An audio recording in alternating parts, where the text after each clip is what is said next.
사랑하는 여러분, 지금 우리는 예수님께서 제자들에게 주신 산상수훈의 말씀을 살펴보고 있습니다.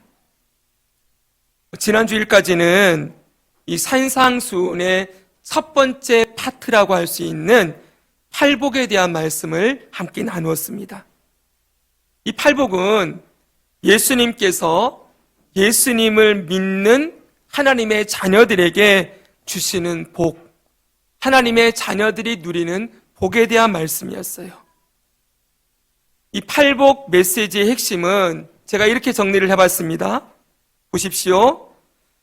하나님께서 하나님의 자녀된 우리의 성품과 인격을 예수님을 닮은 자로 변화시키시고 천국을 소유하는 복을 포함한 팔복의 복을 누리게 하신다. 이것이 팔복 메시지의 핵심이에요.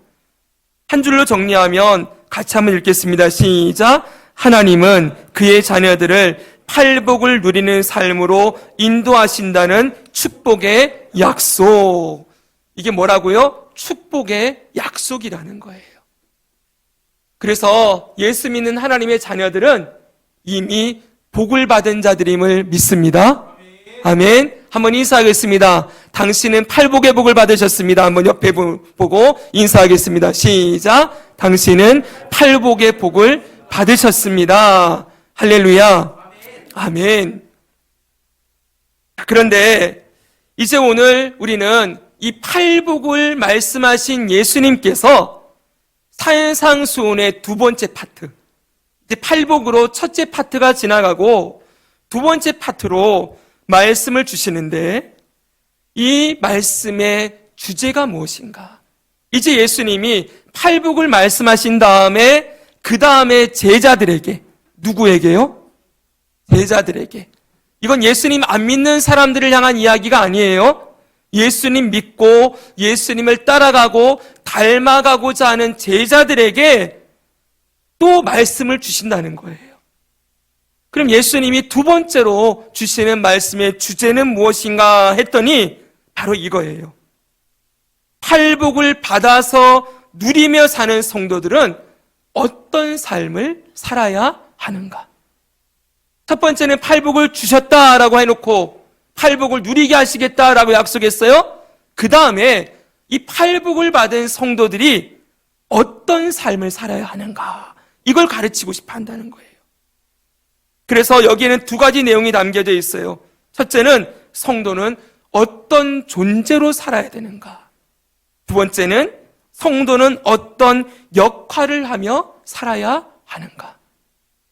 이걸 딱 두 단어로 정리하면 정체성과 사명이에요. 한번 따라합시다. 정체성과 사명. 네. 성도는 누구로 살아야 되는가? 성도는 어떤 사명, 어떤 일을 해야 되는가? 이것을 가르치고 싶어 한다는 거예요. 처음에는 뭘 주셨어요?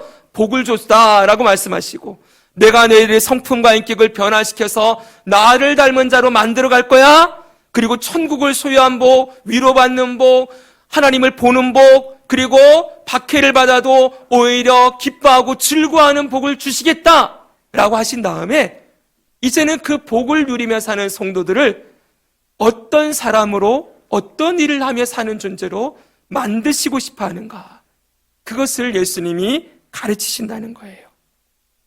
그래서 다시 말씀드리지만 오늘부터 우리가 보게 되는 이 팔복 두 번째 파트는 성도의 정체성과 사명에 대한 가르침이다 라는 것을 우리가 생각하면서 이 말씀을 함께 나누고자 합니다. 자, 그럼 여러분, 오늘 우리가 읽은 이 본문에서 저를 보십시오. 성도는 누구라고 얘기하고 있습니까? 세상의 소금이다. 그렇죠. 그리고 다음 주 우리가 볼 거예요. 너희는 세상의 빛이다 라고 말씀하세요. 아마 이 성경책 가운데서 사람들에게 가장 많이 알려진 이 말씀이 바로 이 말씀일 거예요. 너희는 세상의 빛이고 세상의 소금이다. 그래서 길 가다가 여러분 교회들 간판을 보시면 교회 이름들 가운데 이런 이름 많이 보게 될 거예요. 광염교회, 빛광자에다가 소금, 염 해서 소금과 빛과 소금, 이걸 또 거꾸로 뒤집어서 성경의 순서는 소금이 먼저입니다. 염광교회, 이런 교회들도 많이 볼 거예요. 그리고 기독교 잡지 중에 빛과 소금이라는 아주 유명한 잡지도 있어요. 교회를 다니지 않는 사람들도 세상의 빛, 세상의 소금, 이게 그리스도인들의 가치다라는 건 알 정도로 아주 유명한 말씀이지요.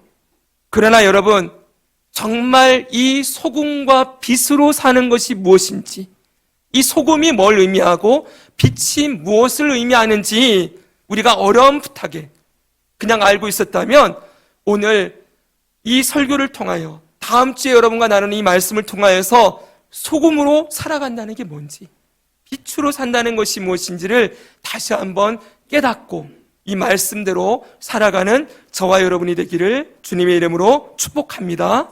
그럼 우리 13절을 다시 한번 읽겠습니다. 13절, 오늘 본문입니다. 시작. 너희는 세상의 소금이니 소금이 만일 그 맛을 잃으면 무엇으로 짜게 하리요? 후에는 아무 쓸데없어 다만 밖에 버려져 사람에게 밟힐 뿐이니라. 아멘. 자, 여기 너희는 세상의 소금이다 라고 했는데, 이 소금이라는 단어, 소금이라는 단어에 중요한 의미가 두 개 담겨 있어요. 소금이라고 했을 때에는 첫째 의미는 성도의 정체성과 사명, 성도의 정체성과 사명, 이걸 알려주는 거고요. 두 번째는 이 세상의 상태도 가르치는 말씀이라는 거예요. 사실 여러분, 이 두 번째가 조금 더 중요합니다. 첫째가 제일 중요하긴 하지만 첫째를 이해하기 위해서는 두 번째를 알아야 돼요. 여러분, 먼저 두 번째부터 이 소금이라는 단어 가운데 이 세상의 상태를 가르치고 있다라는 이 말이 뭔지를 한번 생각해 보기로 하지요. 여러분, 너희는 세상의 소금이라고 했을 때에는요, 이 세상이 소금이 필요한 세상이라는 뜻이에요. 다시요. 너희는 세상의 소금이다 라고 했을 때는 이 세상의 상태가 소금이 꼭 있어야 되는 상태라는 걸 가르치고 있다고요. 소금의 역할이 무엇입니까? 소금의 역할이 가장 중요한 게 뭐예요? 짜게 하는 것. 예. 그거보다도 조금 더 중요한 건 방부제죠, 그렇죠? 썩지 않게 하는 것, 방부제 역할, 그리고 짠맛을 내는 것. 여러분, 이것이 소금의 역할이라면 이 세상에 소금이 필요하다는 건 이 세상이 어떤 세상이라는 거예요? 부패하고 썩어져 있는 세상이라는 것을 가르치고 있는 것이지요. 사랑하는 여러분, 우리는 세상이 말하는 세상, 세상 사람들이 말하는 이 세상과 성경이 가르치는 세상, 이 세상을 구분할 수 있어야 돼요. 우리가 기독교인이 되었다는 것은 관점의 변화가 일어난다는 거예요. 이전에는 내가 내 인생 잘 살고 있는 줄 알았어요. 근데 예수님 복음을 듣고 말씀을 통해 보니까 내가 하나님 앞에 반역죄를 지은 죄인이라는 것을 우리가 보게 되는 거예요. 나를 바라보는 관점이 변하죠. 그리고 내가 이제는 내 힘으로, 내 능력으로 사는 게 아니라 하나님이 살아계셔서 나의 삶의 아버지가 되시고 예수님이 중보자가 되시고 성령님이 우리 안에 계셔서 내가 그 은혜로 살아가고 있구나 라고 삶을 태하는 가치와 관점이 달라져요. 여러분, 맞지요? 거기에 또 하나 더불어서 이 세상을 바라보는 관점도 바뀐다는 거예요. 이걸 다른 말로 하면 세계관이라고 얘기를 해요. 요즘 세계관이라는 단어를 많이 쓰지요. 이 세상을 어떤 관점으로 바라볼 것인가 했더니 성경이 말하는 성경적 세계관과 이 세상이 말하면 세상적 세계관이 다르다는 거예요. 그럼 여러분, 먼저 성경적 세계관, 이 성경에서는 이 세상을 무엇이라고 말하고 있는지를 보아야 되겠지요. 창세기 6장을 가겠습니다. 창세기 6장 가니까 창세기 6장은 노아 홍수 심판이 나와 있는 장이에요. 거기에 하나님이 이렇게 한탄하시는 모습을 볼 수가 있어요. 같이 한번 읽겠습니다. 여호와께서 시작. 여호와께서 사람의 죄악이 세상에 가득함과 그의 마음으로 생각하는 모든 계획이 항상 악한 뿐임을 보시고 땅 위에 사람 지으셨음을 한탄하사 마음에 근심하시고. 아멘. 이 노아 때의 이 세상은 하나님이 말씀하세요. 이 세상이 죄악이 가득한 세상이다. 그리고 사람의 마음에는 항상 모든 계획이 악한 계획만이 나오고 있다 라고 말씀하고 있어요. 여러분, 왜 이렇게 됐습니까? 오늘 우리가 주일학교에서 들었지만 사람이 하나님이 따먹지 말라라고 했던 선악과를 따먹고, 이 선악과가 하나님의 왕되심과 하나님의 통치하심과 하나님의 명령에 순종함을 가르쳐주는 것인데, 이것을 따먹고 내가 왕이 되고 하나님을 거부하고 내가 반역죄를 저지르고 내가 내 인생에 대어 하나님의 말씀이 아닌 내 말씀을 따라 살아가는 악한 존재가 되었기 때문이에요. 이 선악과를 따먹고 에덴 동산에서 쫓겨난 인간들이 살아가는 세상을 보니까 여러분, 이때 이 인구가 기하급수적으로 늘었거든요. 아담과 하와가 성인으로 여러분 창조되었지요. 그리고 그들이 오랫동안 살았어요. 계속 자녀를 생산해내고 그 자녀들이 또 자녀들을 낳고, 여러분, 그러다 보면 학자들이 얘기해요. 이 당시에 전 세계 인구가 얼마 정도 됐을까? 산술적으로 계산했더니 그것도 50년마다 배가 늘어나는 것으로 계산했을 때 인구가 100억 명이 넘는데요. 지금 세계 인구가 75억이라고 하잖아요. 이 당시는 100억이 넘는 인구가 지구상에 살고 있는 거예요. 이때는 북극과 남극 이런 것도 없지요. 거기가 열대기후, 아열대 기후로 사람이 살기에 최적화된 이 환경에서 사람들이 그렇게 많아졌는데, 하나님 말씀하시는 말씀이 뭐예요? 이 세상에 죄악이 가득하다. 사람들의 마음의 계획이 항상 악하다. 하나님을 떠나 하나님께 독립하여 하나님께 반역하여 자기 멋대로 산 이 세상이 악함과 죄가 가득한 세상이다. 이렇게 말씀하고 있어요. 결과는 무엇입니까? 반드시 죽으리라 그랬지요. 하나님의 말씀 그대로 이 세상을 홍수로 심판하세요. 그런데 홍수에서 살아남은 노아 가족 8명이 다시 이 땅에 새로운 인류로 또 다시 살아가기 시작하는데, 거기에도 뭐가 나오는 거예요? 또 죄가 나오기 시작해요. 인간의 이 죄악의 이 씨앗이 그 안에 살아있기 때문에 또다시 죄가 가득하여서 지금 이 세상이 되어버린 것입니다. 사랑하는 여러분, 이 세상을 보십시오. 어디에 완전한 선이 있습니까? 어디에 완벽한 의가 있습니까? 수많은 사람이 정의를 외치고 선을 외치고 그렇게 말을 하지만 어느 곳을 보아도 진정한 선, 진정한 아름다움, 진정한 의로움, 이런 걸 찾아볼 수가 없지요. 여러분, 이 세상을 예수님이 이렇게 말씀하세요. 잘 들어보십시오. 누가복음 20장에 보니까 포도원 비유라는 게 나와요. 예수님이 이 세상을 비유로 말하는 거예요. 한 주인이 있었어요. 이 주인이 포도원을 아름답게 가꾸어 놨어요. 땅을 사고 일구어서 포도나무를 심고 잘 가꾸어 놓고 이제 먼 나라로 여행을 가면서 이 포도원을 종들에게 맡겼어요. 이 포도원을 잘 관리해달라. 그리고 이제 때가 되었어요. 포도를 수확할 때가 되었어요. 저 먼 곳에 있는 주인이 자신의 종을 보내서 수확한 것을 거두기 위해 종을 보내는 거예요. 그런데 이 포도원을 맡아서 관리하고 했던 이 종들이 주인이 보낸 종을 때려서 보내는 거예요. 자기들이 노력해서 얻었으니 이걸 주인에게 주기 싫다는 거지요. 주인이 또 종을 또 보내요. 그때는 이번엔 막 때리면서 이 종을 쫓아보내요. 이렇게 몇 번을 반복하다가 마침내 주인이 생각하는 거예요. 저들이 내가 종을 보내니까 말을 안 듣나 보다. 그러면 내 아들을 보내야 되겠다. 내 아들의 말이라면 주인의 아들이니까 저들이 그 아들의 권위를 인정해주고 이 주인의 주인됨을 인정하고 그렇게 다시 돌아오지 않을까 해서 아들을 보내었는데 이들이 얼마나 악한지 보십시오. 이들이 아들이 온다는 소식을 들으니까 이렇게 생각하는 거예요. 야, 주인의 아들이 오는구나. 저 주인의 아들 죽이고, 저가 상속자니까 이 포도원 나중에 주인이 죽으면 아들도 죽어 있으면 상속자가 없어지는 거잖아요. 이거 우리가 차지해버리자. 여러분, 얼마나 악합니까? 이게 바로 이 세상이라는 걸 가르쳐주고 있어요. 여기 주인이 누구입니까? 하나님이시죠. 하나님이 창조주이시고 온 세상 만물의 주인이시고 통치권자인데 이 세상이 어떠합니까?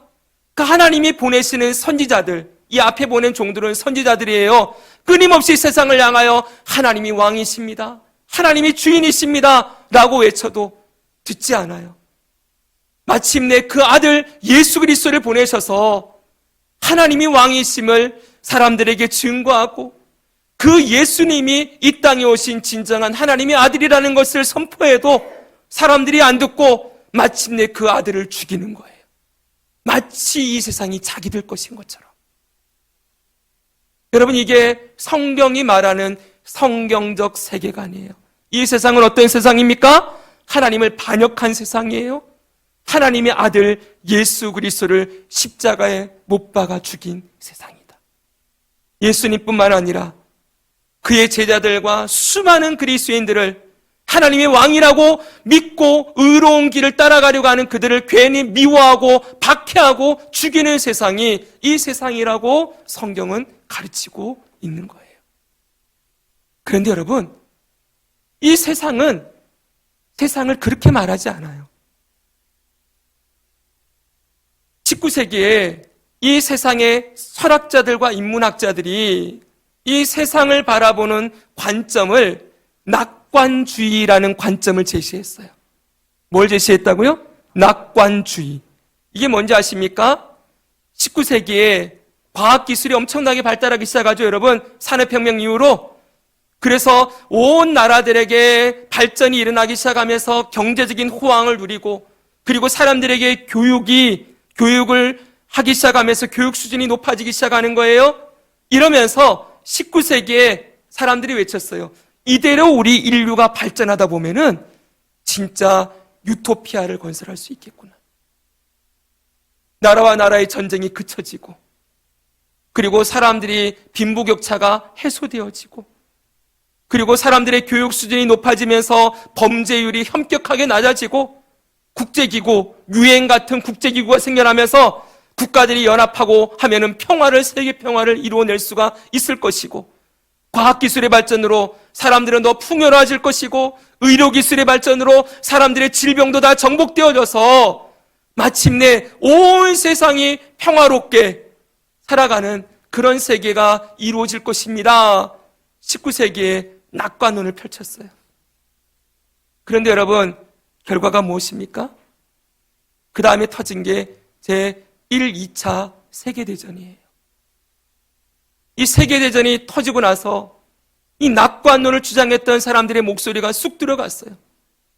여러분, 그렇게 발전시켜 놓은 인간의 과학기술이 사람이 사람을 죽이는 살상무기로 쓰여지기 시작해요. 얼마 전에 오펜하이머라는 영화가 개봉을 해서 핵무기를 최초로 개발했던 미국의 학자에 대한 이야기가 사람들에게 전해지지 않았습니까? 여러분, 그 일본이라는 나라 하나를 패망시키기 위해서 그 소련보다 먼저 우리나라가 이 기술을 개발해야 된다는 그런 인간의 탐욕으로 인하여 무시무시한 무기가 개발되어지고 그것으로 수많은 사람들이 죽음에 이르게 돼요. 사랑하는 여러분, 바로 이것이 이 세상이에요. 보십시오, 여러분. 어떻습니까? 지난 19세기를 거쳐서 20세기, 21세기를 거치면서 과학기술은 급진적으로 발달했어요. 그런데 여러분, 이 세상의 실상은 어떠합니까? 전쟁이 그쳐졌습니까? 전쟁이 과거보다 더 사라졌습니까? 더 많아졌죠, 여러분. 그리고 여러분, 강력범죄들은 어떠합니까? 사람들의 교육 수준은 높아졌는데 더 사람들이 잔인해지고 악해지지요. 질병은 어떠합니까?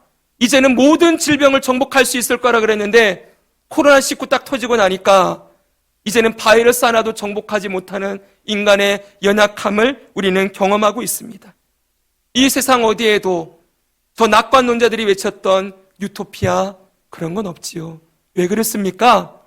과학기술은 발전되지만 인간의 본성이, 인간의 이 마음이 저 노아 때와 지금이 다르지 않기 때문이에요. 하나님을 떠나 반역하고 하나님을 거부한 인간의 악한 본성은 자기가 자기의 왕이 되고 나니 어떤 게 나올까요, 여러분? 전부 자기 하고 싶은 대로 살지요.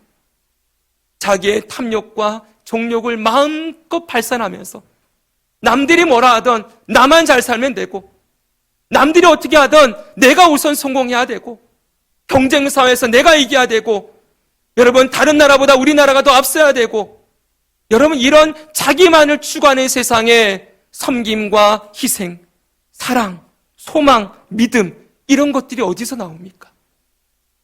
사랑하는 여러분, 하나님은 말씀하십니다. 이 세상이 반드시 무너질 것이라고. 주 예수 그리스도께서 이 땅에 다시 오시는 그날 이 땅에 저 마촌루들, 저 하늘 꼭대기에 닿을 것 같던 저 두바이의 100몇십 층이 되는 그런 건물들, 여러분 저 롯데월드타워, 제가 저주하는 것이 아니라 이 땅에 인간이 세워놓은 모든 것들이 완전히 다 무너지고 우리 인간이 얼마나 하나님 앞에 연약한 티끌 같은 존재인가를 보게 될 거예요. 그리고 하나님이 이 세상을 심판하시고 그 예수 그리스도를 구주로 믿고 믿음으로 살았던 자들을 새하늘과 새 땅으로 영원한 나라로 인도하실 것이라고 말씀하고 있습니다. 여러분 이것이 성경적 세계관이에요. 이 세상은 반드시 무너진다. 그리고 하나님이 이 세상을 회복시키실 것이다. 그런데 어찌되었건 여러분 오늘 우리는 이 세상을 살아야 됩니다. 이 죄가 가득한 이 세상을 성도들이 여러분 보십시오. 우리가 예수 믿는 순간 예수님을 구주로 영접하고 믿는 순간 딱 숨이 꼴딱 넘어가가지고 천국 가면은 얼마나 좋겠습니까? 그쵸 여러분? 지금이라도 빨리 저는 주님이 부르셨으면 좋겠다는 생각을 가끔 하는데요. 무책임한 이야기가 아니라 이 땅을 살아가는 날들이 쉽지가 않잖아요. 그렇죠? 빨리 쉼과 회복을 누리고 싶지요. 그런데 여러분 우리의 숙제가 뭡니까? 주님이 부르시는 날까지는 갈 수 없다는 거예요. 그렇죠 여러분? 우리 스스로 목숨을 끊을 수 없습니다. 주님의 생명의 주인이시기에 이 땅을 살아있는 날 동안 살라고 하시는 기간까지는 살아야 되는데 예수 그리스도를 믿고 구원받은 하나님의 자녀로 이제 남은 인생을 어떻게 살아가야 되느냐. 예수님이 예수님을 믿고 제자로 부름받아서 저 평생 예수님 제자로 살겠습니다 라고 결단하고 따라오는 그들에게 너희들의 남은 인생을 무엇을 위해 어떤 존재로 살아야 될 것이라는 것을 말씀하실 때 제일 첫 번째가 너희는 세상의 소금이다 그랬다는 거예요. 여러분 중요한 것은 보십시오. 너희는 세상의 소금이 되라 하지 않고 소금이다 라고 선포했어요. 따라합시다. 소금이다. 소금이 되라가 아니에요. 이미 소금이다 라고 불렸다는 거예요. 예수님이 이미 우리를 소금이 되게 하셨다는 거죠. 소금 되는 게 아닙니다. 소금이다 라고 부르세요. 그럼 이것은 이 땅 가운데에서 무엇을 하며 살아야 되는지, 소금으로 부름받은 성도들이 무엇을 하며 살아야 되는지를 가르쳐 주는 거예요. 소금이 무슨 역할을 한다고요? 앞에서 말씀드렸잖아요. 방부제, 그리고 맛을 내는 것, 두 가지를 한다 그랬죠, 여러분? 거기에 제가 자료를 찾아보니까 소금이 치료제로도 쓰여져요. 그쵸? 네. 염증을 방지하고, 그리고 세균을 몰아내는. 또 뭐다 합니까, 여러분? 소금은 우리의 몸을 유지하는 생명 유지의 필수 요소예요. 염분이 있어야 되잖아요. 그쵸? 네. 생명을 유지하는 것이기도 해요. 여러분, 어찌되었던 이 소금이 하는 가장 중요한 역할은 썩지 않게 하고 세상을 살리는 역할이라는 거예요. 예수님이 이 말씀을 하신 이 팔레스타인은 잘 들어보세요. 이 기후가 6개월은 건기, 6개월은 우기예요. 6개월은 고온이에요. 뜨거운. 그리고 6개월은 계속 비가 내려요. 지금 요즘 이 장마철에 어제는 정말 대단하더라고요. 날씨가. 그렇죠? 습도가 거의 100% 되는 것 같아요. 예, 몸이 완전히 젖더라고요. 제가 어제 현수막을 갈아 끼우는데 여기 안에서 저거 갈아 끼우는 한 20분 동안 온몸이 땀으로 젖었어요. 네. 여러분, 이런 날씨 가운데 고기를 만약 두고 있다고 생각해 보세요. 냉장고가 아닌 밖에. 어떻게 되겠습니까? 하루면 다 상하겠지요. 그렇죠? 네. 그래서 여러분, 이 팔레스타인 땅에는 당시 냉장고가 없지요. 그 땅에는 사람들이 이렇게 얘기했대요. 하늘의 태양 말고 인간에게 가장 중요한 것은 소금이다. 그랬다는 거예요. 이 빛과 같이 소금이 두 번째로 제일 중요한 거다. 여러분 보십시오. 그러면 이제 우리는 예수님께서 성도들을 향하여 너희는 세상의 소금이다 라고 말씀하신 이 이유를 알 수가 있죠. 무엇입니까? 바로 이 죄와 악이 가득한 세상, 하나님을 떠나 반역하고 마음껏 자기가 왕이 되어 하고 싶은 대로 살아가는 이 부패하고 썩은 세상 속에서 소금으로 뭐예요? 죄를 막는 도구, 죄를 억제하는 도구, 이 죄의 영향력을 막는 도구로 성도들을 부르셨다는 거예요. 여러분, 소금으로 부르셨다는 것은 잘 기억해요. 죄와 관계된 말씀이라는 거예요. 이 죄악된 세상의 성도들이 이 죄의 확산과 이 죄의 영향력을 끊어내고 이 죄 가운데서 생명을 주시는 예수님의 생명을 공급하는 일을 하도록 부르신 것이 바로 너희는 세상의 소금이다 라고 말씀하신 이 말씀의 뜻이라는 거예요. 여러분, 정리되셨습니까? 소금이요. 소금을 그냥 여러분 많이 들을 때 세상에 좀 선한 일을 해라, 빛과 소금을 얘기할 때 많은 분들이 이 말씀을 도덕적이고 윤리적으로 접근을 해요. 너희 세상의 소금이니까 가서 착한 일 좀 많이 하고 선한 일을 많이 하고 그래서 선한 영향력을 미치고. 그런데 여러분, 그게 아니에요. 그렇게 살아가는 건 열매일 뿐이고 정말 그리스도인들이 썩어진 세상을 고치고 이 죄를 끊어낼 수 있는 방법은 사람 힘으로 되는 게 아니잖아요. 누가 있어야 됩니까? 예수님이 오셔야 되는 거지요. 당장 그 죄를 짓고 죄의 영향력을 발산하는 그들의 마음에 누가 가시면 됩니까? 예수님이 들어가셔서 그 마음밭을 바꿔 놓으시면 그 한 사람이 죄인이 변하여 의인이 되고 죄인이 변하여 하나님의 자녀가 되고 그들이 살아가는 삶의 자리에 하나님의 구원과 생명이 임하는 역사가 나타나게 되지 않겠습니까? 바로 그거 하라는 거예요, 여러분. 제가 오늘 민감한 문제를 잠깐 말씀을 드리려고 그래요. 많은 사람들이 너희는 세상의 소금이다 라는 이 말씀을 많은 목사님들과 신학자들이 세상을 변화시키는 도구로 우리는 부름받았다 이런 얘기를 해요. 그리스도인들은 세상을 변화시켜야 된다. 거창하죠, 여러분. 그래서 세상을 변화시키는 그리스도인, 그러면서 사회 복음이라는 것을 주장해요. 그리스도인들이 사회 곳곳에, 어두운 곳에, 죄가 가득한 곳에 들어가가지고 그 세상을 변화시켜서 하나님의 나라로 만들어야 된다. 여러분, 제 말에 지금 틀린 말이 있습니까? 맞는 말 같죠, 여러분? 그런데 여러분, 이들이 그렇게 세상을 변화시켜야 된다고 하면서 하는 일이 뭘까요? 사회복음을 주장하는 자들이 힘을 기르지요. 노동자 계급에 들어가서 그 노동자들, 고통받는 노동자들을 뭉치게 만들어서 하나의 단체를 만들어내고 억압하고 하는 저 기업인들, 저 착취하는 그들이 말하는 걸로 표현하면은 저 부르주아들 무너뜨리고 공평하게 그 부를 나눌 수 있는 그런 회사를 만들어내야 된다. 어떻습니까, 여러분?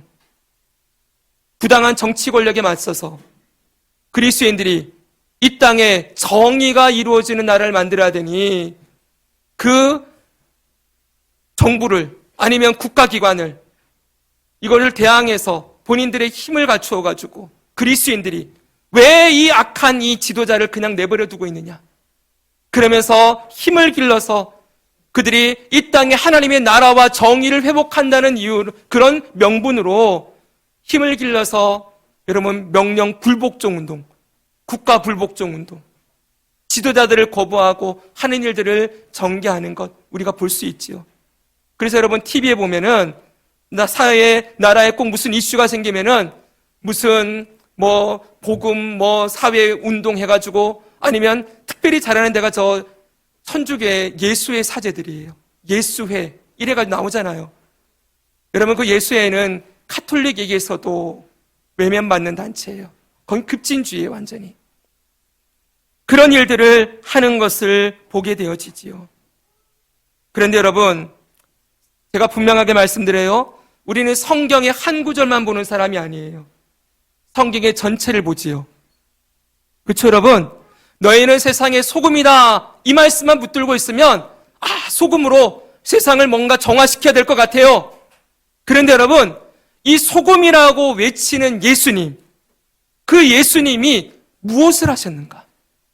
그리고 너희는 세상의 소금이라고 지칭했던 예수님의 제자들, 이 제자들이 소금으로 어떻게 살았는가? 이걸 보면은 진짜 예수님이 소금이라고 가르친 그 의미를 알 수가 있겠지요. 제 말이 맞습니까? 맞죠, 여러분? 그러면 소금으로 살았던 제자들이 어떻게 살았습니까? 그들이 뭘 했습니까? 누차 말씀드리지만 그들이 그 당시에 저 팔레스타인의 억압자였던 로마 제국을 몰아내기 위하여 지하조직을 만들어서 제자들을 중심으로 사도 베드로가 우두머리가 됐겠네요. 레지스탕스 쿠데타 조직을 마련해가지고 로마의 귀족들과 지도 요인들을 암살하면서 그렇게 로마 전복을 일으키는 일을 했습니까? 여러분 사도 바울은 어떨까요? 사도 바울만큼 영향력이 있는 사람이 어디 있습니까? 그가 뭘 했습니까? 그 가는 곳마다 저 로마의 황제를 몰아냅시다. 이 땅에 하나님의 정의가 이루어지는 하나님 나라를 회복해야 됩니다. 팔레스타인 독립운동을 전개하지 않았습니다. 여러분, 왜 그런 일을 하지 않습니까? 예수님이 정말 하고 싶어하는 일은 힘으로 사람들을 통치해서 사람들을 그 힘에 굴복시키는 게 예수님의 방법이 아니기 때문에 그래요. 여러분, 죄인은 절대로 힘으로 굴복시킨다고 해서 변화되지 않습니다. 단지 앞에서 그냥 잠깐 신용만 할 뿐이지. 정말 여러분, 사람의 변화는 어떻게 이루어져요? 마음이 바꾸어져야 되는 거죠. 제가 계속 중요한 말씀이라고 말씀드려요. 세상의 왕은 사람의 힘으로 사람의 몸을 다스리지만 진정한 왕이신 하나님은 사람의 마음을 다스리시는 분이라고요. 여러분, 아무리 한 국가가 진짜 세상 나라들이 부러워할 만큼 아주 훌륭한 대통령을 세워서 법조인들이 뭉쳐가지고 세상이 정말 부러워할 만한 그런 법들을 만들어내가지고 진짜 사람들이 꼼짝 못하는 그런 유토피아 같은 나라를 만들어냈어요. 근데 그렇다고 사람들이 그 안에서 죄를 안 지을까요? 그 당에서 악하게 살지 않을까요? 저 싱가포르가 여러분 껌만 뱉어도 벌금을 매기는 그 나라가 여러분 그 안에 살아가는 사람들이 그 안에 탐욕과 여러분 죄악이 없을까요? 아무리 그런 나라를 만들어내어도 힘으로 통치해도 근본적인 사람의 변화가 일어나지 않으면 그거는 아무 소용이 없는 거예요. 그래서 여러분 보십시오. 예수님과 제자들이 한 일은 무엇이었습니까? 가는 곳마다 복음을 전했어요. 복음이 무엇입니까? 예수님이 그리스도이십니다. 우리는 죄인입니다. 우리 죄를 스스로 해결할 수 없습니다. 예수님의 십자가의 보혈로만 사람은 그 죄를 해결받고 죽음에서 벗어나 영원한 영생을 누리는 구원을 얻게 됩니다. 가는 곳마다 죄인입니다. 이 세상은 반역한 세상입니다. 죄가 무엇인지, 그리고 우리가 어떤 존재인지, 하나님이 그리고 예수님이 무슨 일을 하셨는지 이거 증거하고 다녔던 거예요. 이 복음과 하나님 나라의 말씀을 증거하고 다니니까 어떤 일이 일어납니까? 한 사람의 마음이 변하고 그가 하나님의 자녀로 세워지고 그가 변화된 그곳에 그 가정이 하나님의 통치가 임하는 하나님의 나라로 변화되어지고 그런 사람들이 모여서 교회로 모여서 함께 기도하며 그렇게 나라와 민족을 위하여 죽어가는 영혼을 위하여서 기도하면서 교회가 세상의 소금이 되어지는 일이 일어나는 거예요. 어떤 책을 보니까 이런 얘기를 읽은 적이 있습니다. 여러분, 저 로마가 예수님과 제자들 당시에 극심한 박해를 했잖아요. 그런데 아주 놀라운 반전이 일어났죠. AD 313년에 로마의 콘스탄티노플 황제가 로마의 국교를 기독교로 지정을 해버렸어요. 여러분, 놀라운 변화죠. 한 나라가 뒤집어졌어요. 어떻게 그런 일이 일어났을까요? 놀라운 이야기가 있습니다. 여러분, 로마의 귀족 사회를 여러분 알고 있지요? 이들이 얼마나 방탕하고 음란하게 살았는지. 귀족 사회가. 그런데 그렇게 방탕하고 음란하게 살던 귀족 사회가 이제 자식들이 자라나는데 이 자식들을 장가를 보내려고 하니까 집안에 며느리를 드려야 되겠는데 로마 귀족 사회에서 귀족들은 귀족들끼리 결혼하잖아요. 전부 찾아보니까 전부 그 로마 귀족들의 딸들도 전부 음란하고 그렇게 방탕하게 살아요. 근데 사람 마음이 그렇잖아요. 우리 집안에 들어오는 며느리는 좀 깨끗한 며느리를 들여놓고 싶잖아요. 그래서 찾다가 거룩하고 순결을 지키는 여자들을 찾아다니다 보니까 어디밖에 없어요? 기독교인들 가정밖에 없는 거예요. 그 당시 크리스찬의 가정만 그 자녀들이 순결하고 거룩하게 그래도 깨끗하게 살아가는 것을 보게 되는 거지요. 그래서 몰래 암암리에 며느리를 드리는데 기독교인 집안의 딸들을 며느리로 드리는 거예요. 근데 이들이 기독교인 딸들이 뭐 하겠습니까? 자녀를 낳겠죠. 그렇죠? 자녀를 낳으면 이 자녀를 뭘로 키우겠어요? 복음과 말씀으로. 맞죠, 여러분? 복음과 말씀으로 이 아이들을 양육하기 시작하는 거예요. 이 아이들이 자라났습니다. 자라나는데 이들이 귀족의 자녀니까 또 귀족이 되겠죠. 그렇죠? 이제 크리스찬 교육을 받은 말씀으로 교육받은 아이들이 로마의 귀족 사회의 주류가 되기 시작하는 거예요. 그러면서 이 로마의 귀족 사회가 바뀌고 그리고 거기서 마침내 콘스탄티노플 황제 때 기독교가 로마의 국교로 공인되는 역사가 일어난 거예요. 콘스탄티노플 황제의 어머니도 크리스찬이었다고 얘기를 해요. 사랑하는 여러분, 지금 사회에 우리가 그런 것을 기대하기는 어렵지만 분명한 것은 정말 사람이 힘으로 권력으로 변화되는 것이 아니라 주님이 이 세상과 사람을 변화시키는 방법은 오직 복음과 예수 그리스도의 십자가와 부활, 그분이 내 삶의 구주임을 믿고 고백하고 하나님의 말씀으로 살아가는 것. 그것이 여러분이 어둡고 악한 세상 가운데에서 그리스도인들이 소금으로서 이 세상을 변화시키는 유일한 방법이라고 오늘 성경은 가르치고 있습니다. 사랑하는 여러분, 그래서 정리합니다. 오늘 저와 여러분을 이 제자들에게 주신 이 너희는 세상의 소금이다라는 말씀은 우리에게도 적용되는 말씀이에요. 지난 2000년 동안 그리스도인들에게 동일하게 예수님은 가르치세요. 너희는 세상의 소금이다. 이 소금으로 세우셨다는 것은 남들보다 조금 더 착하게 살고 남들보다 조금 더 도덕적으로 윤리적으로 선한 일을 하고 선한 영향력을 좀 끼치면서 그렇게 살아가는 걸 얘기하고 있지 않아요, 여러분. 우리 한 사람 한 사람이 이 죄가 가득한 땅에 이 죄를 해결하실 수 있는 유일한 구원자 예수 그리스도를 증거하고 예수 그리스도의 복음과 하나님 말씀을 나누는 자로 살아가는 것, 그것이 바로 소금으로서의 역할이라고 주님은 가르치고 있는 것입니다. 사랑하는 여러분, 정말 여러분들이 여러분의 직장에서 소금으로 살려고 할 때 어려움이 있을 거예요. 여러분들이 세상이 말하는 그 가치를 따라 살지 않고 여러분 거기서 하나님의 말씀을 따라서 내 삶의 주인이 예수님이심을 고백하며 살아가는 건 그렇게 살아가는 모든 순간이 사실은 소금의 삶인데 그게 쉽지 않을 거라는 것 제가 너무나 잘 알고 있습니다. 의를 위하여 박해를 받는 자는 복이 있나니 예수님 따라가고 닮아가려고 하는 삶에 여러분이 세상과 다른 선택을 해야 될 때가 있을 것이고 세상 사람들이 전부 예스라고 할 때 여러분이 노라고 말할 때도 있어야 될 거예요. 다른 길을 걸어가야 될 때도 있을 거예요. 근데 여러분 잊지 마십시오. 그게 바로 소금입니다.